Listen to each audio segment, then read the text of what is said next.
The phone rang. I picked it up. "Your cab is outside now, sir." There are not many taxi services that say "sir" nowadays. That should have aroused my suspicions, but I was tired. I went downstairs. On the first floor landing outside the caretaker's flat there were two men. "Pardon me, sir," said one of the men. I thought at first they were waiting for the caretaker, but as I tried to pass, one of them stood in the way. The other spoke again. "There have been a lot of break-ins here lately, sir." "So?" "We're from the security company who look after this block." It was the taller of the two men who'd spoken. He was wearing a short suede overcoat with a sheepskin lining, the sort of coat a man needed if he spent a lot of time in doorways. "Are you a tenant here, sir?" he said. "Yes," I said. The taller man buttoned the collar of his coat. It seemed like an excuse to keep his hands near my throat.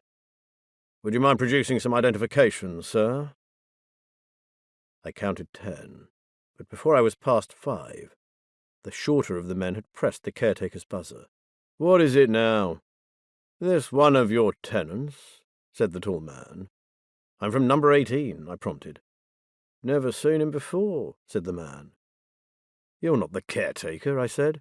"Charlie Short is the caretaker." "Charlie Short used to come over here now and again to give me a break for a couple of hours." "Don't give me that," I said. "Charlie is the caretaker. I've never seen you before." "A bloody con man," said the man from the caretaker's flat. "I've lived here for 5 years," I protested. "Get on," said the man. "Never seen him before." He smiled as if amused at my gall. "The gentleman in number 18 has lived here for 5 years, but he's much older than this bloke, bigger, taller. This one would pass for him in a crowd, but not in this light." "I don't know what you're up to," I said. "I can prove—" Unreasonably, my anger centered on the man who said he was the caretaker. One of the security men took my arm. "Now then, sir, we don't want any rough stuff, do we?" "I'm going back to War and Peace," said the man. He closed the door forcefully enough to discourage further interruption. "I never had that Albert figured for a reader," said the taller man. "On the telly, he means," said the other one. "So," he turned to me, "you'd better come and identify yourself properly." "That's not the caretaker," I said.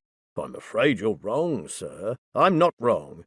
"It won't take more than 10 minutes, sir." I walked down the flight of stairs that led to the street. Outside there was my taxi.